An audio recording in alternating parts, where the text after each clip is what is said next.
Vous appréhendez le reconfinement? Bonjour, c'est Bertrand, votre coach web, bienvenue dans ce nouvel épisode du podcast, épisode 540, j'espère que vous avez la forme, la patate, l'énergie, que tout va bien pour vous, même si, nous rentrons dans une nouvelle période de confinement, c'est le reconfinement, voilà, comme au printemps, avec des ajustements bien entendu, mais c'est une période toujours un peu compliquée, d'incertitude bien entendu, parce qu'on sait déjà pas combien de temps ça va durer, on nous a dit ça part pour un mois, donc jusqu'au 1er décembre, donc on va dire qu'on a 4 semaines devant nous, à occuper, à remplir avec une activité qui sera forcément différente. Alors, notre vie a beaucoup changé déjà pendant le premier confinement, elle a changé après le déconfinement, vraiment, avec des nouveaux rythmes, avec des nouvelles habitudes qui ont été prises, avec, je parle pas que du masque, je parle aussi des relations avec les gens, etc. Je parle aussi, si vous avez du sport, les salles de sport, les activités pour les enfants, les activités pour vous-même, etc. Tout ça a été modifié, et là, c'est un nouveau chamboulement. Ce que je voulais vous dire, c'est que d'abord, premier truc, c'est prenez soin de vous et prenez soin de vos proches. Et les deux vont ensemble, c'est-à-dire que vous ne pouvez pas bien prendre soin de vos proches si vous ne prenez pas soin de vous. Et prendre soin de vous, c'est quelque chose qui est essentiel. Et vraiment, dans cette période-là, je dis quelque chose qui est important, c'est pour ça le sens de cet épisode-là. Le sens de cet épisode d'aujourd'hui, c'est de vous donner un plan pour lancer quelque chose, pour lancer un nouveau projet, et vous dire que le 1er décembre, si on sort de confinement au 1er décembre, mais qu'on en sorte ou qu'on n'en sorte pas, ça ne changera rien, que vous ayez quelque chose qui soit lancé, qui soit en place, et peut-être même qui vous rapporte de l'argent. Donc je vais vous donner en fait un plan. Voilà un plan, vraiment déjà qui a un but, c'est de vous faire du bien à vous. J'ai envie de dire que là, on est dans une période qui est difficile, bien entendu, qui est compliquée, et ce qui était en train de se faire depuis quelque temps, bien entendu, c'était quoi? C'était de se dire, il faut supprimer dans notre vie, on supprimait tout ce qui était loisirs, le sport avait été supprimé, les salles de sport, les choses comme ça, il y a plein d'activités sportives qui pouvaient pas se faire normalement, il y avait aussi des activités culturelles qui disparaissaient, ou qui étaient vraiment très réduites, que ce soit pour vous, pour les enfants, il y avait les spectacles, par exemple, les concerts, toutes ces choses-là étaient en train de disparaître, donc on était déjà rentré dans une logique qui était de dire, on a le boulot, on a finalement la maison, on a les enfants, on a les transports pour aller travailler, etc. Mais on n'avait pas tout ce qui était loisir autour de tout. Et là, maintenant, on en rajoute une couche, parce que finalement, avec le confinement, on enlève encore des choses qui sont vraiment dans le loisir et autres, et on vous dit, finalement, vous êtes chez vous, vous pouvez amener les enfants à l'école, vous rentrez ensuite chez vous pour travailler, et puis ensuite vous allez chercher les enfants à l'école, vous occupez de vos enfants, vous dormez, et puis vous recommencez ça tous les jours pendant un mois, comme ça, sans rien faire d'autre, sans loisir. Et moi je me dis, à un moment donné, ça peut pas tenir le choc, Alors, il y a des gens qui auront des stratégies différentes, il y a des gens qui vont tomber dans l'oisiveté potentielle, c'est-à-dire, même pas potentielle, dans l'oisiveté réelle, c'est-à-dire, finalement, passer beaucoup plus de temps sur les réseaux sociaux, passer beaucoup plus de temps sur Netflix, passer beaucoup plus de temps sur YouTube, etc. Et puis, il y a nous qui allons profiter de ce temps-là pour lancer un projet. Parce que ce que je voulais vous dire, vraiment, ce qui est important pour moi, c'est de se dire, on va lancer un projet. Alors, bien entendu, vous avez des contraintes, bien entendu, vous ne pouvez pas bouger, bien entendu, je vais vous dire quelque chose, ça va être de dire, vous pouvez pas aller faire du démarchage, du porte-à-porte, etc. pour lancer votre projet, mais ça tombe bien, on va parler plutôt de business en ligne, on va parler plutôt de création de contenu, de projet en ligne, de business en ligne, de quelque chose qui peut vraiment être fait depuis votre canapé, depuis votre bureau, depuis votre terrasse s'il fait beau ou quoi que ce soit, mais la période est propice, parce que je dis, il y a des gens qui vont tomber dans l'oisiveté, et donc si ces gens sont dans l'oisiveté, comme ça, s'ils regardent les réseaux sociaux, s'ils ont les yeux rivés sur TikTok, sur Instagram, sur Google, à chercher des blogs, de l'information, sur YouTube, à chercher des choses, etc., vous, en face, si vous produisez quelque chose, vous avez potentiellement, la chance de pouvoir rentrer dans le flux. D'ailleurs, il ne faut pas s'y tromper, il y a des influenceurs qui, dès hier, ont annoncé leur truc, influenceurs sport, etc., dire voilà, on va reprendre les lives de sport qu'on faisait pendant le confinement, on va reprendre ça, etc. Voilà, on est reparti. Ils ont retrouvé le rythme, c'est-à-dire que ce qu'ils avaient mis en place pendant le premier confinement, ils le remettent en route directement, et ils n'ont pas attendu quelques heures, quelques jours pour le faire, c'est vraiment, du tac au tac, c'est parti. Dans cet épisode, ce que je voulais vous proposer, c'est de vous dire, on peut avoir un plan pour en profiter de cette période-là, pour la rendre utile. Et pourquoi je dis la rendre utile? Parce que vous avez besoin, vraiment, de vous sentir utile à quelque chose. C'est-à-dire que là, alors, bien sûr, on va dire, oui, j'ai le télétravail, etc. Bon, moi, je parle d'une utilité pour vous. Alors, une utilité pour soi, c'est quoi? C'est quelque chose qui nous plaît, qui nous fait nous sentir mieux, qui nous construit aussi, qui nous permet de faire des choses. Et quand on regarde, en fait, c'est pas qu'une question de travail, c'est pas qu'une question de travailler pour un patron, c'est aussi une question de faire des choses qui comptent vraiment pour nous, vraiment qui comptent pour nous.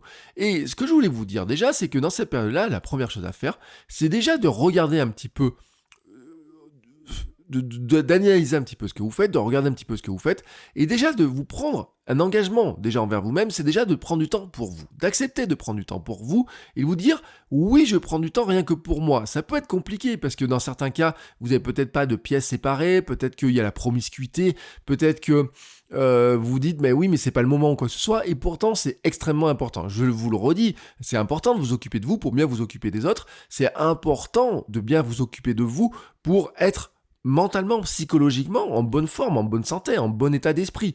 Donc, on va faire quoi? On va déjà se dire, je prends du temps rien que pour moi. On va lutter contre l'oisiveté potentielle qui peut guetter comme ça. L'oisiveté potentielle, c'est de se dire, oui, je regarde une vidéo sur YouTube, j'en ai pour, elle dure 5 minutes, mais en fait, vous savez, ça s'enchaîne. Ça s'enchaîne, c'est des piscines à débordement. Les piscines à débordement, c'est que vous avez un premier contenu, à peine ce contenu-là est terminé, vous savez, ça s'enchaîne. Mais c'est pareil sur Netflix, c'est pareil sur TikTok, c'est pareil sur Instagram, c'est pareil partout. Vous défilez, c'est des flux continus de défilement ininterrompus, les écrans se rechargent. Donc ça, on va lutter contre ça. Et puis, on va travailler sur quelque chose qui fait du sens pour vous, mais vraiment qui a du sens pour vous. C'est-à-dire vous sentir utile à quelque chose. Et ça, c'est extrêmement important de se sentir utile à quelque chose. C'est-à-dire de dire, finalement, qu'est-ce que je pourrais faire pour aider d'autres personnes. Et même si c'est pas grand monde, vous dites oui, je vais pas aider grand monde comme ça en lançant un projet en un mois, et vous en savez rien en fait, vous en savez rien dans cette histoire-là.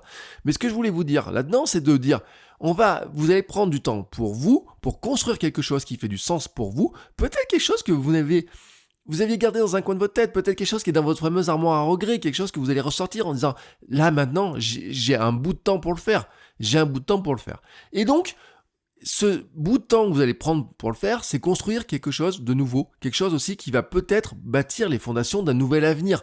Vous savez pas en fait où ça mène. C'est ce que je dis toujours dans le contenu, c'est ce que je dis dans l'entrepreneuriat, c'est vous ne savez pas où ça vous mène. Peut-être que ça ne marchera pas, mais peut-être que ça marchera beaucoup plus que ce que vous pensez. Donc on va prendre ce temps-là et on va se dire, puisque de toute façon, on a le confinement et on ne peut rien y faire. C'est-à-dire que vous pouvez vous dire tout ce que vous voulez. Ça peut vous mettre en rogne, ça peut vous mettre en colère. Vous pouvez dire mais c'est que des conneries, c'est des balivernes, ils nous mentent ou quoi que ce soit. Ça ne changera rien. Vous pouvez vous dire j'ai peur du virus, j'ai ça, il faut vraiment que je bouge pas de chez moi, etc. Dans tous les cas, quoi que vous disiez dans votre tête, quelle que soit l'histoire que vous racontez par rapport au virus, que vous dites je pourrais sortir normalement, c'est des balivernes, ça sert à rien. Le masque, ça sert à rien. C'est bizarre qu'ils fassent ça pour les enfants, qu'ils fassent ça, etc. Ou alors que vous dites, oui, ils ont entièrement raison. Que oui, il faut pas que je bouge de chez moi. Oui, je sais que c'est ça qui est bon pour la société. Quel que soit le truc, que vous ayez un avis positif ou négatif sur ce confinement, dans tous les cas, vous êtes confiné. Donc, dans tous les cas, vous devez faire avec. Donc, on va l'utiliser pour faire quelque chose avec de ce temps-là. Et donc, ce que je voulais vous dire déjà, c'est de prendre un engagement, de dire que cet engagement que vous prenez, là, tout de suite, c'est de faire quelque chose du temps que vous avez, de vous dire le 1er décembre, quoi qu'il arrive, vous aurez un nouveau projet. Le 1er décembre, c'est la date annoncée de ce confinement. On ne regarde pas si ça va durer plus longtemps ou quoi que ce soit, on s'en moque. Pour l'instant, on se dit vraiment, j'ai ce temps limité. Vous savez que ça, c'est la loi de Parkinson, le temps limité. Si vous commencez à vous dire, dès maintenant, que vous avez jusqu'au 1er décembre, mais que de toute façon ça va être prolongé, que ça va durer 6 semaines, 8 semaines ou jusqu'à Noël, vous savez que vous allez vous donner du temps. Non. Là, vous avez un temps limité, on va dire, on part sur 4 semaines, vraiment sur 4 semaines, et déjà, vous allez vous dire quelque chose, c'est que vous ne serez pas le même à la fin de ce confinement. Au 1er décembre, vous ne serez pas le même. Vous aurez lancé quelque chose d'autre, vous aurez fait quelque chose pour changer votre vie. Vous ne savez pas si ça va changer un tout petit truc, vous ne savez pas si ça va changer un grand truc, mais vous aurez fait quelque chose vraiment pour profiter de ce temps-là. Maintenant, ce que vous allez faire, maintenant que vous avez pris cet engagement, vous pouvez l'écrire, vous pouvez le marquer sur une feuille. Deuxième chose, vous allez prendre votre agenda et dans votre agenda, vous réservez une période de 30 minutes à 1 heure tous les jours. 30 minutes à 1 heure tous les jours. Tous les jours de la semaine déjà, et puis si vous pouvez sur le week-end, c'est encore mieux. Mais tous les jours, vous prenez 30 minutes à 1 heure. Vous allez me dire, oui, mais j'ai pas de temps, etc. Si, vous avez du temps, forcément. Il y a même du temps qui va se dégager. J'ai envie de dire, vous avez moins de transport. Si vous êtes en télétravail, vous n'avez plus de transport, mais votre temps de travail, vous n'allez pas remplacer le temps de transport par du travail en plus pour votre patron, soyons honnêtes. Vos enfants, si vous en avez, ils sont à l'école une partie de la journée. Vous allez, moi je pense, être beaucoup plus efficace en télétravail parce que vous n'avez pas tous les collègues qui débarquent dans votre bureau ou quoi que ce soit. Alors c'est pas le moment de se dire ah oui, alors maintenant que mon travail il est terminé un peu plus tôt, je vais tomber dans l'oisiveté, même involontaire, je veux dire même involontaire, c'est-à-dire que vous dites oui, alors je vais faire un petit goûter, puis mon petit goûter, je vais regarder quelques vidéos en même temps, et puis en fait il va durer plus longtemps, vous voyez, c'est ces temps-là là qui comme ça. Non, ce que je vous dis pas qu'il faut les supprimer, je vous dis juste de faire attention. Et vraiment, faire attention, c'est déjà de vous dire, dans votre planning, vous allez prendre votre agenda, dans votre planning, vous savez qu'il y a un temps. Et à un moment donné, vous allez vous lever à telle heure, vous allez amener les enfants à l'école, après le petit déjeuner, etc. Vous rentrez chez vous pour travailler, vous travaillez jusqu'à telle heure, avec une pause déjeuner, etc. Et donc, quand vous faites ce planning-là, ce que vous allez faire dedans, c'est rajouter un temps, tout simplement, pour vous dire, là, ce temps-là, il est pour moi, pour mon projet. Vraiment, vous l'inscrivez, vous le mettez dedans, vous avez rendez-vous avec vous-même, vous êtes votre propre patron. Attention, c'est ce que je disais dans les épisodes précédents, je vous l'ai dit, je sais pas combien de fois. Vous êtes votre propre patron. Vous devez vous discipliner. Si vous voulez lancer quelque chose, vous devez vous discipliner. Donc, vous inscrivez dans votre agenda, ce temps, vous le réservez. Peut-être que les premiers jours, vous allez peut-être pas être certain du moment où vous allez le placer. Peut-être que vous allez vous rendre compte que finalement, il vaudrait mieux le mettre un peu plus tôt le matin. Peut-être qu'il vaut mieux le mettre sur la pause déjeuner. Peut-être que le soir, c'est un peu compliqué ou quoi que ce soit. À vous de voir. Vous le placez. En tout cas, vous allez placer tous les jours un temps, une demi-heure à 1 heure pour travailler sur votre projet. Ça, c'est vraiment important parce que déjà, c'est un temps pour vous. Faites en sorte, essayez de faire en sorte de ne pas être dérangé, de ne pas avoir des interruptions. Je vous dis, vous allez vous débarrasser des interruptions potentielles des gens qui rentrent dans votre bureau ou au travail, etc. C'est pas pour ajouter des interruptions de votre conjoint, votre conjointe qui viendrait taper à la porte tout le temps. Non, à un moment donné, c'est à dire, écoute, si vous avez un conjoint, une conjointe, vous dit, écoute, moi, là, ce temps-là, j'en ai besoin et tout, je vais travailler dessus, voilà, hop, s'il te plaît, ne me dérange pas. Oui, c'est comme ça, il faut être honnête. Je rappelle, vous êtes responsable de votre temps, vous êtes responsable de ce que vous allez faire. Donc, la responsabilité, c'est aussi de vous dire, à un moment donné, je mets les conditions pour être tranquille, pour pouvoir avancer tranquillement sur ce que j'ai à faire, sur mon projet. Maintenant, ce que nous allons faire, vraiment, maintenant, c'est prendre toujours notre calendrier, mais c'est de regarder un petit peu les semaines qui viennent et de les découper. On a 4 semaines, on va prendre grosso modo 4 semaines, j'ai pas vérifié dans le calendrier si on était pile sur 4 semaines, j'ai pas les yeux rivés sur l'agenda, mais en tout cas, on va considérer 4 semaines. Première semaine, ce sont les fondations de votre projet. Trouvez un projet qui vous fait kiffer, un truc que vous pourriez lancer là maintenant. Je vous le répète, un truc que vous pouvez faire en ligne, un business en ligne, un contenu en ligne, quelque chose comme ça. C'est pas me dire pas, oui, j'avais un projet depuis longtemps qui était d'aller faire des pâtisseries au coin du village. Non, ça, vous pouvez pas le faire. Donc ne le faites pas. Faites quelque chose en ligne. Faites de la pâtisserie en ligne. Faites des recettes live, etc. si vous voulez. Mais ne faites pas quelque chose que vous ne pouvez pas faire. Vous pouvez envoyer des choses. La pâtisserie, si vous êtes capable d'envoyer votre gâteau à l'autre bout du village ou du monde en l'envoyant par la poste, je dis pas le contraire. Mais dans ce cas-là, ça revient sur un projet qui est plutôt du projet de vente en ligne, etc. Donc, faites un projet que vous pouvez faire en ligne. Je vous dis pas de faire un truc immense, je vous dis pas de faire un truc, ne imaginez pas que vous allez faire Tesla ou quoi que ce soit, bien entendu. Faire un petit truc, mais un truc vraiment qui vous tient à cœur, vous voyez, quelque chose qui vous dit, là, je peux le faire assez facilement en travaillant dessus, en pensant, en réfléchissant aux choses. Tous les jours, je peux avancer petit pas par petit pas. On va vraiment sur l'effet cumulé de faire ça tous les jours. C'est-à-dire que souvent, il y a eu des projets où vous avez peut-être dit « Ouais, j'ai commencé à travailler dessus », vous travaillez dessus une journée à fond, et puis ensuite, vous le laissez tomber. Non, au lieu de faire ça, on va plutôt se dire « Non, j'ai un temps limité, je me le suis réservé, je travaille vraiment dessus à fond, sans interruption et tout, je suis vraiment concentré dessus, et je le fais avancer. Mon but à moi, c'est que le 1er décembre, il soit en place, que quelque chose soit en place, qu'il soit visible, que les gens puissent s'abonner, s'inscrire, acheter si c'est quelque chose à vendre, mais en tout cas, vous l'avez. Donc, la première semaine, vous prenez du temps vraiment pour travailler sur votre projet. Ce projet, ça peut être d'écrire un livre, ça peut être de lancer un podcast, ça peut être de créer une chaîne YouTube, ça peut être de vous dire, tiens, je vais faire du TikTok, ça peut être de vous dire, je vais faire une nouvelle chaîne YouTube qui va parler de comment je m'organise pour faire telle ou telle chose. Vraiment, là-dessus. Mais questionnez-vous vraiment, c'est important, vraiment sur ce projet-là, pour qu'il vous tienne vraiment à cœur, Donc prenez du temps, je vous dis pas de trouver un projet là en 10 minutes et de vous lancer dedans. Non, il faut vous dire, il faut que je puisse travailler dessus 1 semaine, 2 semaines, 3 semaines, 1 mois, que ensuite je puisse le garder. Si vous voulez qu'il vous change quelque chose un petit peu dans votre vie dans le futur, imaginez vous dire, est-ce que là, par exemple, je construis pas les fondations pour construire ma nouvelle vie ? Dans ce cas-là, il faut quelque chose qui vous fasse kiffer, quelque chose qui vous valorise, quelque chose qui vous rende, j'ai envie de dire, plus fort dans votre tête, plus fort dans votre cœur parce que ça vous a apporté un bénéfice. Je parle pas qu'un bénéfice d'argent, hein, je dis quand vous êtes dans la transmission, transmettre des choses, apprendre des choses aux gens, ça apporte aussi un bénéfice psychologique qui est vraiment très important. Bon, je reparle pas de la pyramide de Maslow, etc. Vous avez compris le principe. Ensuite, ça, c'est première semaine, vous regardez toutes les idées, vous essayez de les mélanger, de les cumuler, de regarder comment vous pouvez faire. Et ensuite, en semaine 2, vous basculez sur le travail sur les fondations. Travailler sur les fondations, c'est quoi ? C'est de vous poser les questions essentielles. Pour qui vous le faites, quelle est votre cible, qui vous voulez aider, comment vous voulez les aider, à qui vous adressez. Regardez ce que font les autres personnes, est-ce qu'il y a déjà des gens qui le font ? Alors c'est pas parce que quelqu'un d'autre fait quelque chose qui ressemble que vous ne devez pas le faire. C'est comment vous allez le faire avec vous et votre personnalité, votre cœur, je vais dire vos couilles, mais c'est ça en fait, c'est votre cerveau, votre cœur, vos couilles, etc. Je sais pas trop comment le dire, mais en tout cas, c'est cette logique-là, votre âme. On va dire votre âme. Allez, gardons notre âme. On va plutôt partir là-dessus. On va dire avec votre âme, avec votre manière de faire les choses, avec comment vous le voyez. Maintenant, regardez donc qui vous voulez aider, comment vous voulez aider les gens, qu'est-ce que vous voulez leur apporter, comment vous voulez faire les choses différemment de ce qui existe. Et regardez aussi comment vous pourriez regagner de l'argent avec, peut-être, comment au minimum ça vous apportera un vrai bonheur, un vrai bénéfice, vous voyez, quelque chose de vous dire, ça je l'ai fait, je suis fier de l'avoir fait. Donc vraiment, c'est important de vraiment se poser les questions de ces fondations-là, parce que derrière, c'est aussi ça qui va vous permettre, par exemple, de raconter l'histoire. Ça va vous apporter des éléments, des billes. D'où ça vient ce projet ? Réfléchissez, pourquoi vous avez envie de ça ? Pourquoi il vous tient à cœur ? Est-ce que c'est un vieux projet de votre enfance ? Est-ce que c'est quelque chose en vous disant, voilà, je regarde autour de moi, je me rends compte que les gens, il y a ça, ça et ça et ça, je pense que je peux vraiment les aider. Pourquoi ? Ça va vous aider parce que derrière, quand il va falloir le faire connaître, c'est important de raconter l'histoire, de d'où ça vient, comment ça vient, pourquoi ça vous tient à cœur, etc. Donc, vraiment, là, vous questionnez sur la deuxième semaine tout ce qui est fondation.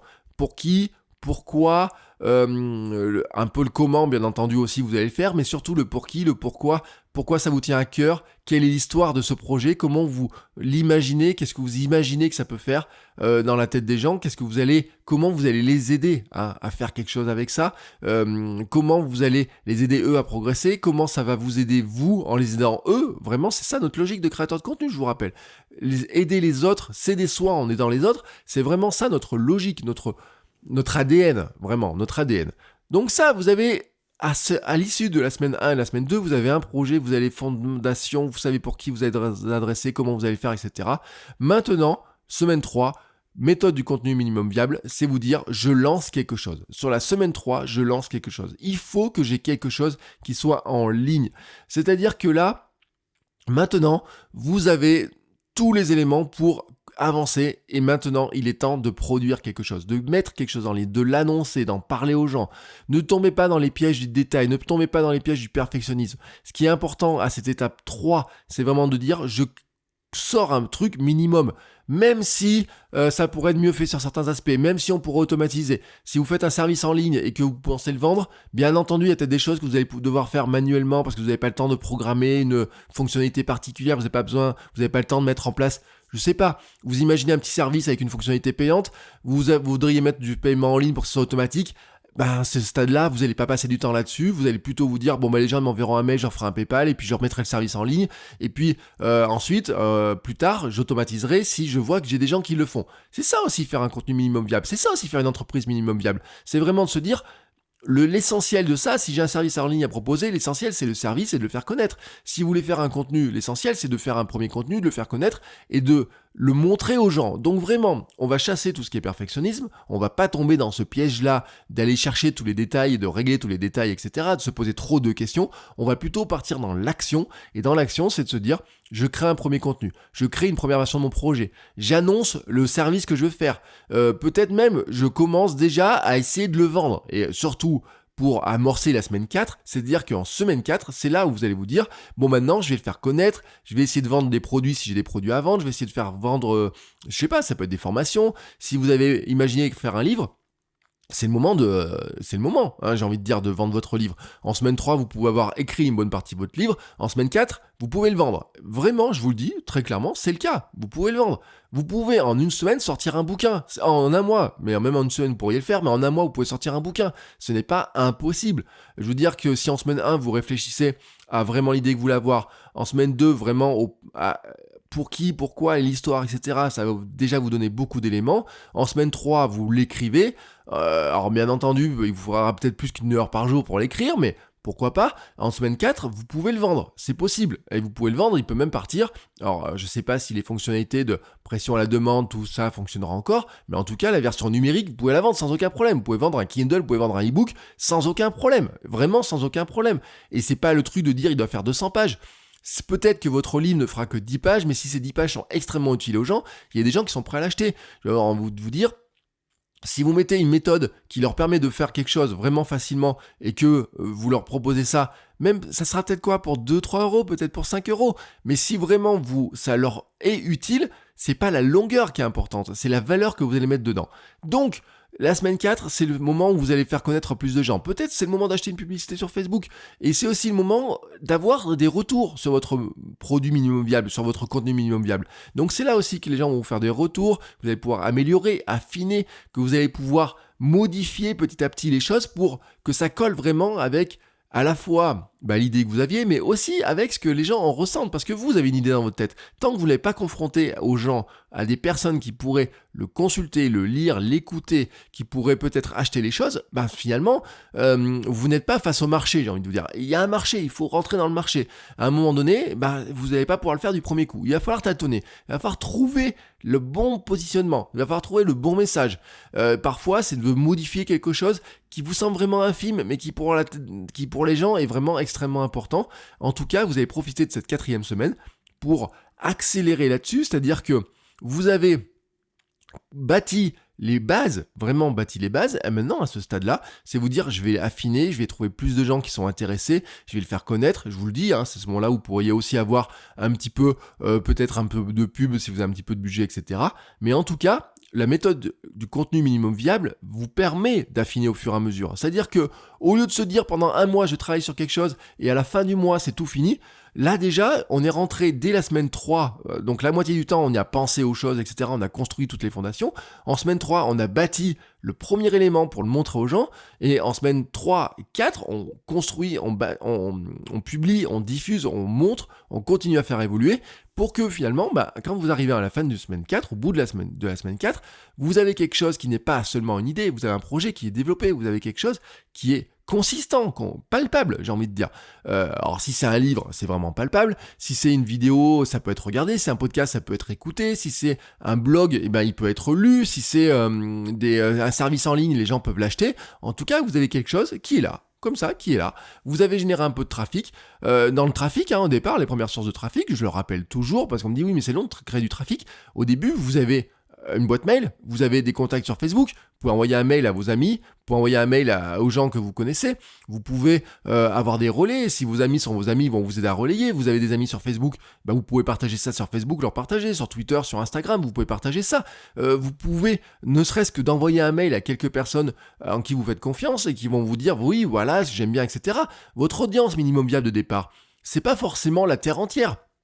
Vous n'avez pas besoin d'acheter des pubs dans tous les sens. Votre audience minimum viable de départ, ça peut être juste de dire, je fais un podcast, je l'envoie à mes 10, 15 amis, 15 personnes de connaissances vraiment dans lesquelles j'ai confiance, où je sais que ça pourrait aider, et déjà elles vont me dire ce qu'elles en pensent. Profiter un petit peu de leur temps à eux, de leur oisiveté potentielle, de remplir leur temps à eux pour tester un petit peu ce qu'elles en pensent, de voir un petit peu comment elles le pensent. Et petit à petit, ça va grossir. C'est comme ça que ça grossit.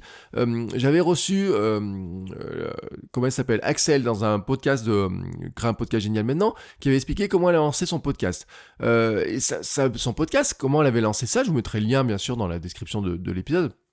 Elle avait lancé ça, en fait, elle enregistre de l'audio, mais ça sur encore, et puis elle diffuse ça à ses quelques amis, elle diffuse ça à quelques personnes qu'elle connaît, à des potentiellement des anciens collègues, des choses comme ça, et petit à petit ensuite ça grossit. C'est-à-dire que ça grossit jamais du premier coup, c'est pas vrai ce truc-là, ça n'existe pas les trucs qui grossissent du premier coup. L'autre jour j'ai encore vu un film à la télé où c'est ça, c'est le succès comme ça, bam, magique, tour de magie, un succès comme ça, vous faites un truc le soir, ou dans la nuit, le lendemain, c'est le super succès, les médias viennent nous voir, etc. Ça n'existe pas. En revanche, vous avez des contacts, vous avez des amis, vous avez de la famille, etc. Des gens à qui peuvent vous aider déjà vous donner, à donner leur avis, à relayer, etc. Et puis ensuite, petit à petit, ça va faire son chemin. Et donc, là, vous avez le plan. Je vous ai donné le plan. Voilà, vous avez le plan, tout simplement. Je vous rappelle les plans. Première semaine, vous trouvez un projet qui vous fait kiffer. Deuxième semaine, vous travaillez sur les fondations. Troisième semaine, vous lancez, grâce à la méthode du contenu minimum viable, vraiment, vous lancez quelque chose qui soit palpable et physique. Quatrième semaine, vous améliorez, vous faites connaître, vous améliorez, vous faites connaître, vous améliorez, vous faites connaître, vous améliorez. Vous continuez comme ça à avancer sur les choses. Et à la fin, donc, au 1er décembre, vous avez quelque chose qui est lancé, qui avance, qui roule, etc. Vous verrez ensuite ce qui se passe. Maintenant, j'ai un dernier conseil à vous donner. N'oubliez pas ce cheminement-là de le documenter. Documentez tout ça. Parce que vous allez prendre goût à un tel fonctionnement. Vous allez prendre goût à lancer des choses comme ça. Et donc, une fois que vous l'aurez fait une fois, vous aurez envie de le faire une deuxième fois, une troisième fois, une quatrième, etc. Et donc, tenez un petit journal, notez les choses. Ce que vous avez fait, comment vous l'avez fait, les bonnes idées, ce qui finalement a marché, ce qui n'a pas marché. Tenez des statistiques, peut-être. Ça peut être intéressant au départ. Si vous regardez un peu les statistiques, si vous êtes féru de statistiques, vous rendez compte que vous avez fait ça a fait tel résultat, ça fait tel résultat, etc. Peut-être que sur le deuxième projet, vous direz, si ça marche pas aussi bien que ce que vous imaginiez, et vous vous rendrez compte que sur le premier projet, ça n'avait pas marché aussi bien que ce que vous imaginez, mais que ça avait fini par décoller au bout de 3 semaines par exemple. Bon, voilà, c'est le genre de choses que vous devez noter. Notez ce qui marche pas. Ça va aussi vous aider de regarder un petit peu votre projet de cette manière-là en documentant. Vous êtes un petit peu un scientifique qui documente un petit peu ce qu'il fait. Ça va vous aider aussi à prendre du recul. Ça va vous aider aussi à vous dire... ça, je l'ai fait ça a pas marché, ça a marché, c'est comment j'ai fait, etc. Et donc de prendre ce recul-là pour l'analyser, pour pas être que dans l'émotionnel, que dans la tête qui circule, qui dit j'ai fait ça mais ça marche pas, etc. Non, à un moment donné, il faut être aussi avoir une vision un petit peu extérieure et regarder un petit peu les choses en disant bon, j'ai fait comme ça a marché, j'ai fait ça a pas marché, j'ai fait ça, j'aurais pu faire ça, j'aurais pu essayer ça, tiens si j'ai essayé ça, etc. Et donc c'est important de documenter, et puis ça, on sait pas, finalement cette documentation peut vous servir aussi à monter des nouveaux projets, à créer de nouveaux projets qui vont vous aider ensuite à faire quelque chose de nouveau que vous n'avez pas imaginé au départ, mais dont vous avez, j'ai envie de dire, les ingrédients qui sont notés comme ça dans toutes vos prises de notes. Vous avez maintenant donc ma vision de comment on peut utiliser ce reconfinement d'une manière, j'ai envie de dire, utile, pratique, utile au sens utile pour vous, utile pour les gens que vous allez aider, pratique au sens où vous allez pouvoir créer quelque chose de palpable, de physique, etc. Il est temps, je vous le dis, il est vraiment temps, si vous avez dans votre tête des projets, des idées, vous dites oui, je sais qu'il faudrait que je crée du contenu, ou alors, souvent en plus, dans ces conditions-là, vous dites ah ouais, alors... Moi, j'étais dans telle activité, et d'un coup, avec le confinement, je me rends compte que j'ai plus rien. J'ai pas mes clients en face, je peux pas aller les voir, etc. Comment je fais pour pivoter sur quelque chose d'autre ? Bon, si vous êtes dans cette situation-là, si vous êtes comme ça dans cette situation-là, vous mettez-vous dans la tête de vous dire, bon, je me suis fait avoir sur le premier confinement, j'espérais qu'il n'y aurait pas un deuxième confinement. On est au deuxième confinement. Maintenant... dites-vous, non, je me ferai pas avoir s'il y a un troisième confinement. Donc maintenant, il est temps de faire quelque chose. Et vous mettez cette date du 1er décembre. Cette date du 1er décembre, vous dites, quoi qu'il arrive sur le confinement, quoi qu'il arrive sur le virus, sur l'évolution du virus, le 1er décembre, j'ai quelque chose qui est palpable, qui est fait. Voilà. Si vous avez besoin d'aide, d'accompagnement, si vous avez des questions, etc., n'hésitez pas à m'envoyer un message. Vous pouvez aussi vous abonner à mes mails. Je vous mets le lien dans la note de description. Vous faites votrecoachweb.com/email. Vous pouvez vous abonner à mes mails. Vous enverrez des mails. Je le fais pas tous les jours. Je vous envoie des mails régulièrement où je vous donne des conseils, des astuces pour progresser. Je vous mets des liens vers des vidéos. Je vous partage des choses, etc. Et puis, pendant ce confinement, on va reprendre la série, de faire des lives, faire des choses comme ça, vous voyez, pour vous aider, pour arriver à construire quelque chose. Et je vous lâche pas. Je vous lâche pas. Donc abonnez-vous au mail, abonnez-vous, vous pouvez venir aussi sur Patreon où là je vous donne aussi les coulisses de ce que je fais, je vous explique un petit peu les choses, vous avez aussi accès directement pour poser des questions, donc je vous mets tous les liens dans la note de description ou sous la vidéo si vous regardez cet épisode sur YouTube, et je vous souhaite une très belle journée, une très belle fin de semaine, et on se retrouve la semaine prochaine pour un nouvel épisode. Ciao ciao les créateurs.